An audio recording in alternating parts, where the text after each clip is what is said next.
Yeah, thanks for having me, and yeah, thank you very much for staying till the end. What I'm going to do now is I'm not going to present an academic paper because I'm no academic, but I'm going to talk about the research I do as an artist and about some pieces of mine. And I'm going to mostly talk about a feeling I have, and this is German, humans as software extensions, how we treat each other, more or less. So, in 2008, the science fiction movie Sleep Dealer speculated about a future which couldn't be more timely. The border between Mexico and the US has been closed. Therefore, immigrant workers in the US have been replaced by robots. However, the robots are remotely controlled by people in Mexico who have their bodies plugged directly into the network. 2 years later, in 2010, Crowdflower CEO Lucas Biewald speaks of a similar situation. Before the internet, it would be really difficult to find someone, sit them down for 10 minutes and get them to work for you, and then fire them after those 10 minutes. But with technology, you can actually find them, pay them the tiny amount of money, and then get rid of them when you don't need them anymore. Biewald's remarks, however, were not science fiction. Instead, at that time, they described a reality for some that since has become a reality for many. A contemporary condition and configuration that I would call humans as software extensions. That is, people extending computational systems by offering their bodies, their senses, and their cognition, and specifically bodies and minds that can be easily plugged in, rewired, and discarded. Bodies and minds are rhythmically managed and under the permanent pressure of constant availability, efficiency, and perpetual self-optimization. As such, humans as software extensions are both the foundation and the result of something that we could call a computational megastructure. Benjamin Breton offers a helpful model of such a megastructure, which he calls the stack. This model describes a computational totality of planetary scale that is comprised of 6 interdependent layers: Earth, cloud, city, address, interface, and user. So from rare earth minerals to fingers touching screens to bots living somewhere inside the global stack.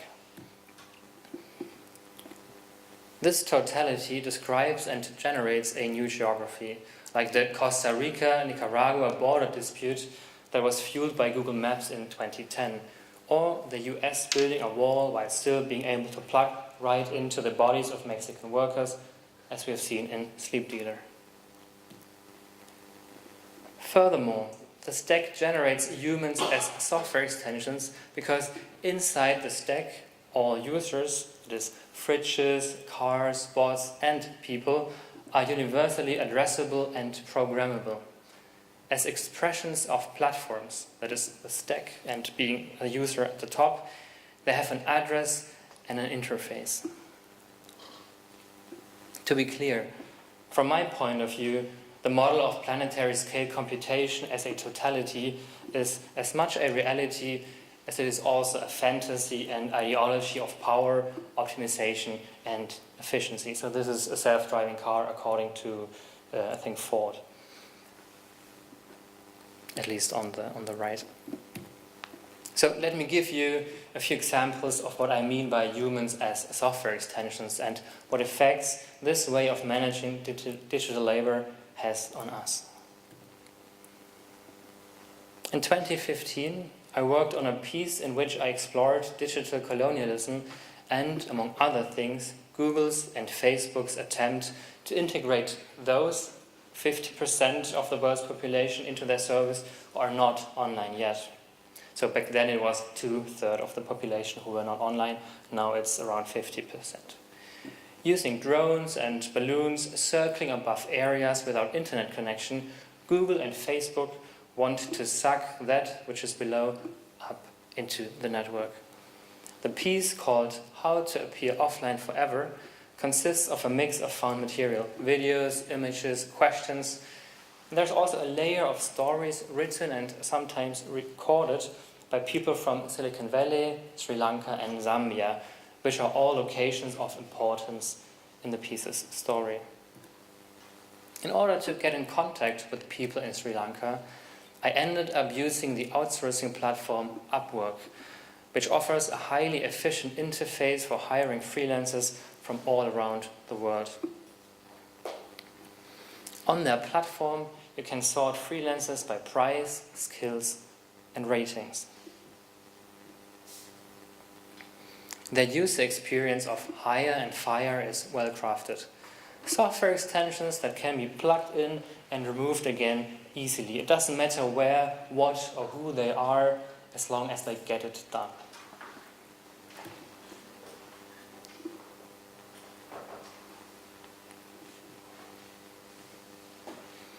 Once the freelancers in Sri Lanka got to work, I noticed that I wasn't only able but also encouraged to spy on them. Upwork records keystrokes and regularly takes screenshots while freelancers work, building a growing diary of their activity. I found myself in a situation in which I wasn't only being surveilled by states or corporations, I was also doing the same myself, managing my extensions, spying on them in order to monitor their performance. So this is not them spying on us protecting ourselves against them through encryption. And then I had at some point the opportunity to travel to Sri Lanka and actually meet one of the freelancers, which was super nice and gave me a lot of insight, and we did an artist talk together. So if we go back only 15 years, outsourcing via the internet was a practice that could only be employed by big IT companies. Today it is cheap and easy and can be done by anybody. It's as easy as that. A relatively new service, I think it's from last year, by Amazon called Amazon Key, illustrates this situation perfectly. With Amazon Key, you can remotely grant access to your apartment while you're not at home. Using the Amazon Key camera, lock, and app, you can spy on the otherwise completely invisible workers from your smartphone. In Amazon's promotional video, outsourcing doesn't generate free time. Instead, it is born out of necessity. Furthermore, it also makes possible the transformation from being managed to managing others, by not having to deal with them in person at all. So now everybody not only can, but has to, and of course, let's be honest, wants to employ humans as software extensions, at the same time having to remotely track and rate their performance. And here's the happy ending of that video.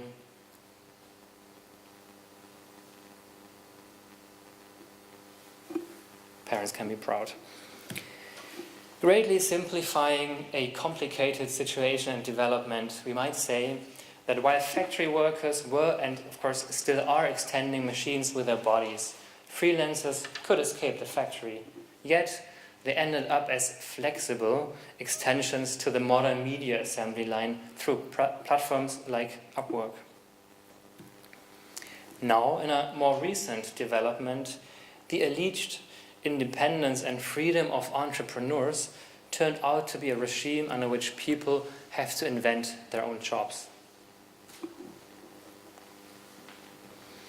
Trying to anticipate possible ways in which they can extend temporary global assembly lines, gigpreneurs, complicated word, package and offer their creativity in the form of so-called gigs, which are then offered on platforms like Fiverr, which we see here. For those who don't know the platform, initially each gig was priced at $5, of which Fiverr kept one. Now we can go a bit higher with the price. Then last year I found a way to directly access all videos uploaded to the platform in real time, including every single video that people on Fiverr are producing for their clients. So through this crack in their surface or security issue they have, I looked at the leaked stream of videos for days and weeks and downloaded over 100 gigabytes of video material. On the platform, it's dog eat dog. Be the best, the cheapest, the most creative, the most efficient. So this is a screenshot I took from one video I saw. Somebody sending this to a client. Hello, here is your files. I did not sleep. Work is important, and you said your business may affect. At the same time, everybody is also fighting against the platform's algorithms and clean interface that hides most gig workers on page 2, 3, 4, and so on. So there's many people. As many gigs offer unrealistically short delivery times for creative work, it becomes clear that they themselves use bots, generators, and templates, simulating creative work and creating yet another layer of man-machine complexity. Using automation also to not be replaced by automation. Their biggest selling point, their low cost coupled with a truly natural interface, a human being. In contrast, there is another group of people consciously offering their body, often as carriers of messages. The fantasy of the universal addressability, programmability, and availability of all nodes manifests itself in the distant and often exotic body that acts as a screen. So, top right is all the best for Mother's Day. This goes hand in hand with gigs offering personalized porn and fetish videos.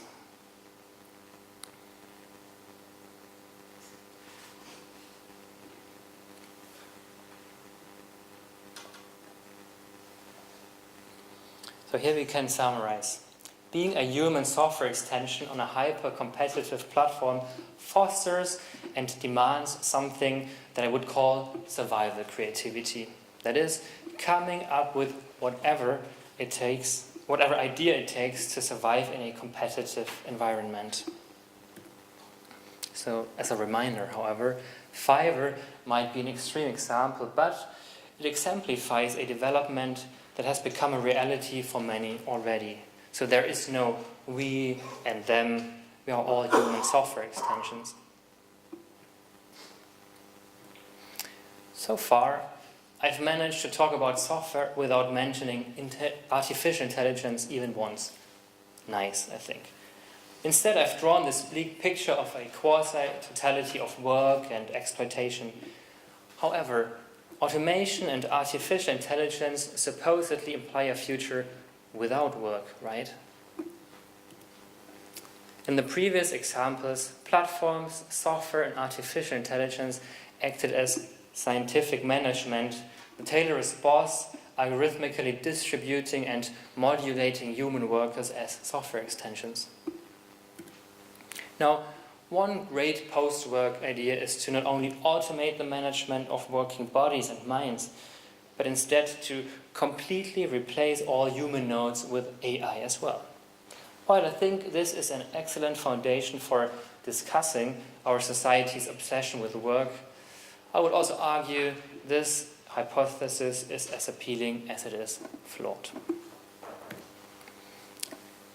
My observation is this. AI is an appropriation and a possible extrapolation of existing knowledge and skills, yes. And as such, it might as well do our jobs. But it is first and foremost used as a scheme to fragment work into tasks that can be done anywhere, 24/7, and to make this labor invisible. What we see here is a piece called Segmentation Network, which I made 2 years ago. It plays back over 600,000 segmentations manually created by Mechanical Turk crowd workers for Microsoft's COCO image recognition dataset. These so-called segmentations are based on photos we all have uploaded on Flickr, and they are used in machine learning, training AI, what it can see and what not. So you can automate as much as you want. At some point you still have to train and especially maintain machines and software. So, AI creates yet another layer of badly or unpaid care and maintenance work, which is often invisible on purpose. We've heard things about this in the morning. And of course this needs to change, and I would say, like, from an art perspective, probably maintenance art has a lot to offer about this. So here a case in point and maybe a possible solution.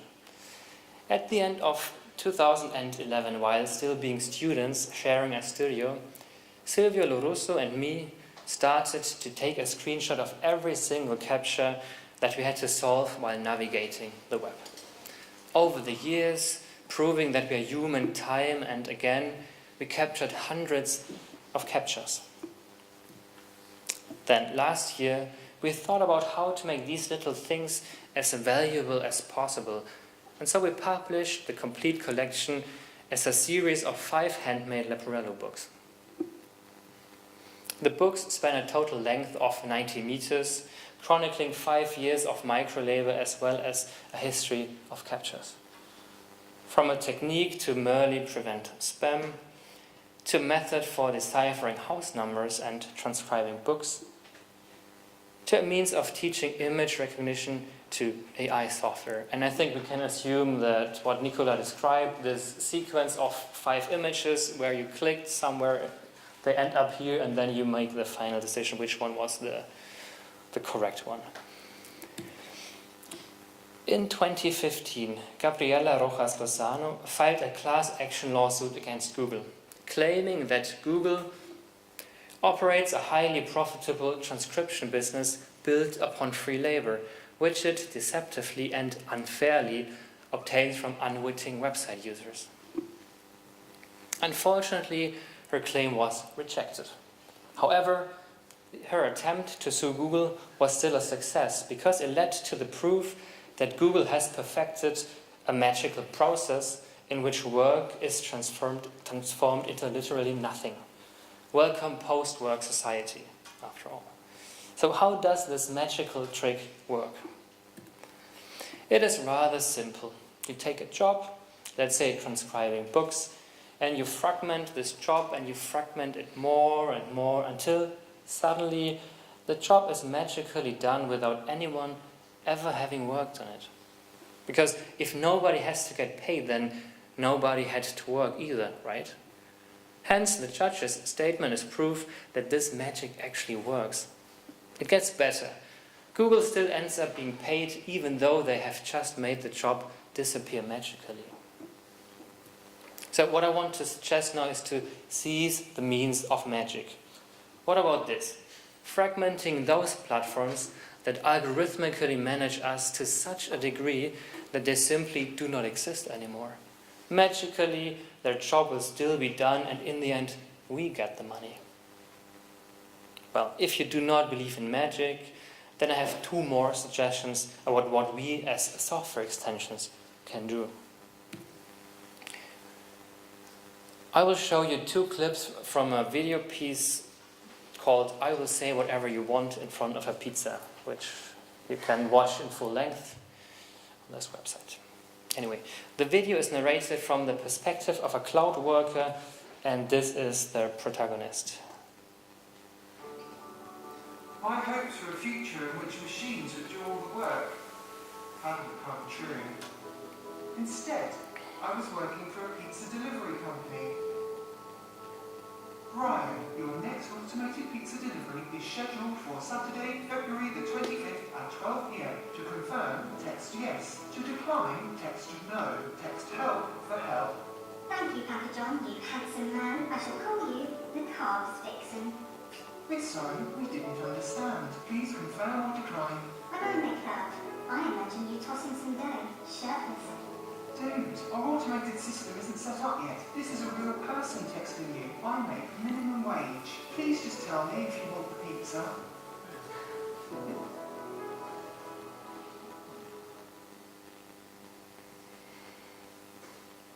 In 2016, Donald Trump's team hired a Singaporean teenager through Fiverr, the platform I talked about earlier, and they hired her to convert a PowerPoint into a Prezi, which is the software I'm using here for the video, basically outsourcing the Make America Great Again campaign. True story. At some point, the protagonist, who is now working not only as a pizza delivery bot, but also as a cloud worker on Amazon's Mechanical Turk platform, preparing datasets for AI, gets to know the Singaporean teenager as a fellow worker online. And she, at least in my video, has got an idea. One day, I found a thread started by her. She talked about the political implications of what we did and what kind of things we could do.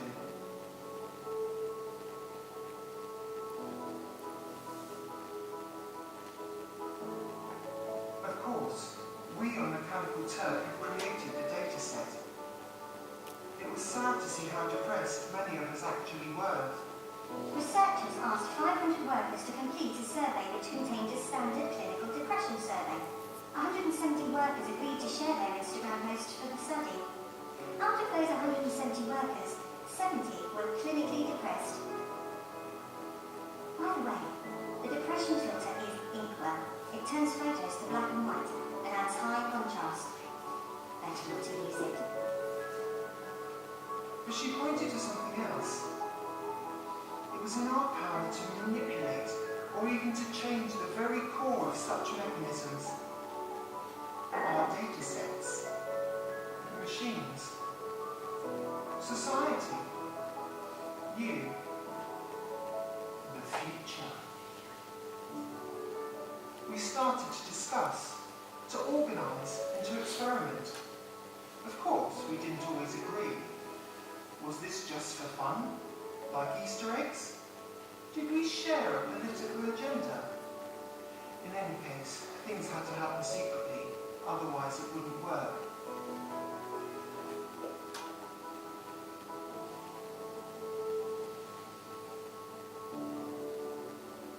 Teaching Google to identify a photo of an eggplant as British singer Chris Maloney served as a proof of concept. So the idea is this. When we are extending software with our bodies and minds, we are also extending our reach into the software. And reaching into the software, being part of the software, we can start to manipulate these systems that govern us and with which we have to govern others. Once we are plugged in, we can manipulate data and we can create new and weird and slow and inefficient software from within. It can be fun, like leaving Easter eggs for others to find, realizing, yes, there are actual people inside these systems. And I think I can't see this. Okay. So there's a headline above this image and it says, bots on Amazon Mechanical Turk are ruining psychology studies, and it's an article from this year, so there is something happening now. And finally, my third suggestion. I will end this talk by making a fool of myself, talking about Mark Zuckerberg. Being a software extension can also offer a new aesthetic and a new way of being. And I think this video, which could be called the father of all stupid demos, illustrates this in a rather interesting way. Here, for whatever reason, Zuckerberg is demonstrating Facebook's VR by visiting Puerto Rico in the wake of Hurricane Maria. Why do I show this video? Contrary to what he had intended, Zuckerberg has, as a crudely abstracted version of himself, turned into a software extension, detaches and dissociates himself from the real world. This is what I like. Because I think you will all agree with me, software is not perfect, it's full of bugs. It often behaves in unexpected and weird and glitchy ways, doing stupid things often over and over again in an infinite loop. Therefore, embracing the weird and abstract aesthetic of being a software extension could actually allow us to detach ourselves from circumstances under which we are required to be our best working selves all the time. A mask behind which we can hide. This is what pretending to be a bot could be. Thank you.